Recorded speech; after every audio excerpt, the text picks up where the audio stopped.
karomah dua wali, yaitu Wali Paiti dan Wali Mangli, yang ilmunya sama-sama melipat bumi. Wali Paiti kembali membuka mata dan betapa kaget.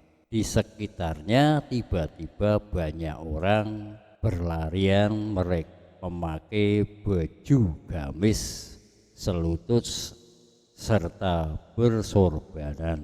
Tampak di tengah Mekah sejahtera.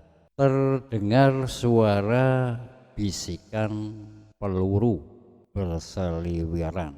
Aduh, kesasar lagi saya ini. Tadi kesasar ke Kutub Selatan, sekarang kesasar lagi ke Afghanistan. Wali Pati mengamati salah satu pasukan yang semuanya berjenggot panjang.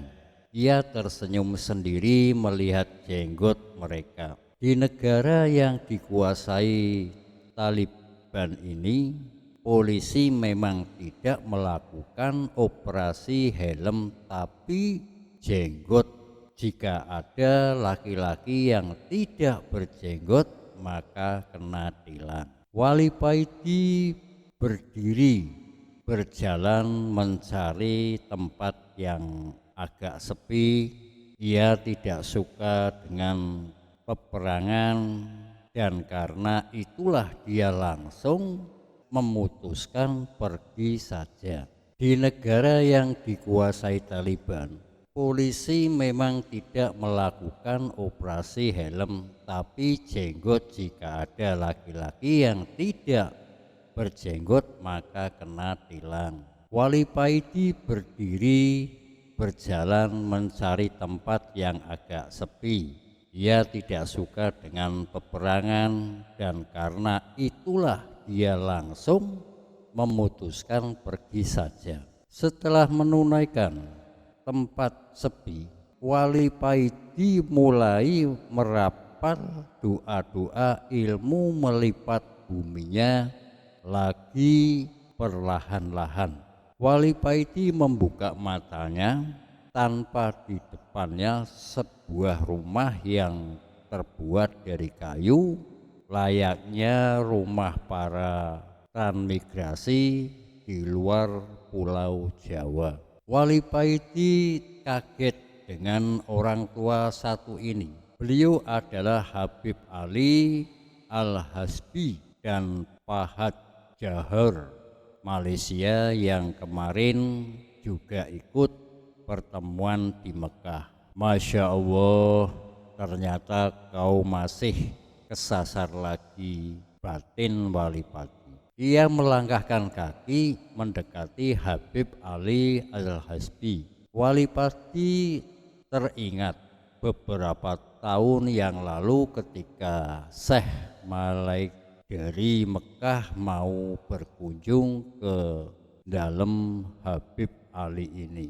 Ceritanya, dalam perjalanan ke Malaysia, kala itu Syekh Muhammad Al-Malik tiba-tiba kangen berat dengan sangat terhadap datuknya baginda Nabi Muhammad Sallallahu Alaihi Wasallam. Setelah sampai di depan dalam, Habib Ali hanya menyuruh masuk Syekh Malik, sedangkan rombongan yang lain disuruh menunggu di luar. Beberapa menit kemudian Syekh Malik keluar berurai air mata. Sayyid Malik menangis tersedu-sedu setelah terobati kangenku, ucap Syekh Malik di tengah air mata tangis haru yang belum usai.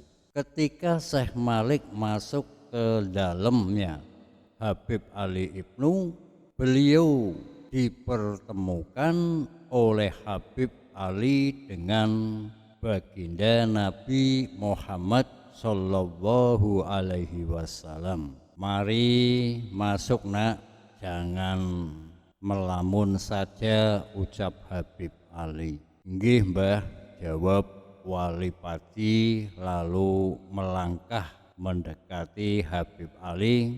Setelah mencium tangan beliau, Walipati masuk ke dalam. Kamu memang tidak bakat dengan ilmu melipat bumi itu, nak Pati. Jadi nanti tidak usah dicoba lagi. Kamu naik pesawat saja dari sini ke Indonesia, kata Habib Ali. Inggih, Mbah. Setiap tahun nanti, siapa tahu nanti ketika kamu naik pesawat bertemu dengan Maulan Jamelah yang kamu gandrungi itu, goda Habib Ali. Hahaha. Walipati hanya bisa tertawa mendengarnya. Setelah makan bersama, Walipati pamit pulang. Habib Ali menepuk-nepuk pundaknya. Walipati mengantarkan keluar dari dalam. Ingat perintah sang sultan, nak Pati. Setelah sampai di rumah, segera ke Gunung Arjuna untuk sholawat di sana. Inggih, Mbah. Walipati beranjak pergi ke bandara naik pesawat menuju pulang ke Indonesia. Kisah sholawat di Gunung Arjuna salah satunya adalah seorang wali Allah yang termasyhur dengan karomahnya, yaitu Kiai Hasan Arsri. Masyarakat terutama di sekitar Magelang, Jawa, mengenal ulama kelahiran Kediri 17 Agustus 1945 tersebut dengan nama Mbah Mangli. Telah lahir dengan nama Muhammad Bahri. Mbah Mangli meningkah dengan Hajah Ning Arsyah. Keduanya dikaruniai 1 putra serta 3 putri. Nama Mbah Mangli yang disematkan kepadanya dikarenakan putra bungsu dari ulama karismatik Muhammad Ishaq. Ini tinggal di Dusun Mangli, Desa Girirejo, Ngablek, Kabupaten Magelang. Terlebih lagi setelah beliau mendirikan pondok pesantren Salafiyah pada 1959 di dusun tersebut. Pondok pesantren yang didirikan tidak memiliki nama erat, namun tambah lauk pondok tersebut dikenal dengan nama Pondok Pesantren Mangli, dan sosok Hasan Mangli dikenal masyarakat dengan nama Mbah Mangli. Secara silsilah dari ayahnya, Mursyid Tarekat Qasidiyah wal Nasabaniyah ini masih keturunan dari Maulana Hasanuddin bin Sunan Gunung Jati. Adapun dari Gresik, Ibu Muhammad Mangli merupakan keturunan dari Kiai Ageng Hasan Basri yang juga masih keturunan Sunan Kalijogo. Ayahnya mendidik Mbah Mangli dengan disiplin pendidikannya yang ketat dan sangat keras. Konon beliau diharuskan menghafalkan kitab takrib dan maknanya serta mempelajari tafsir Al-Quran baik makna maupun nasak dan maksudnya. Setelah menjadi mursyid Tarekat Qutbiyah wal Nasabandiyah, Mbah Mangli juga merupakan pengikut Tarekat Alwiyah. Ia sering mengikuti Maulud Nabi Muhammad di Masjid Pasar Kliwon, Surakarta. Pimpinan Habib Anis bin Alwi Al-Hasbi adapun wiridan wajib di pondok pesantren Mangli adalah Rotib Al-Hadam, Rotib Al-Atos yang sampai sekarang masih dilaksanakan. Karomah melipat bumi. Banyak kisah yang beredar jika Mbah Mangli memiliki karomah. Satu di antara adalah karomah melipat bumi, di mana beliau bisa datang dengan pergi ke berbagai tempat yang jauh dalam sekejap mata. Karomah beliau juga diketahui memiliki kemampuan tinggi berdasarkan cerita yang beredar di masyarakat.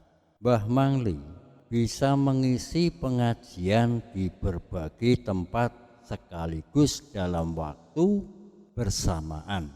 Ia bisa mengisi pengajian di Mangli, namun pada saat bersamaan juga mengaji di Semarang, Wonosobo, Jakarta, dan bahkan Sumatera. Karomah lain dalam setiap mengisi pengajian, Mbah Mangli tidak memerlukan pengeras suara meski jamaah yang menghadiri pengajian mencapai puluhan ribu orang.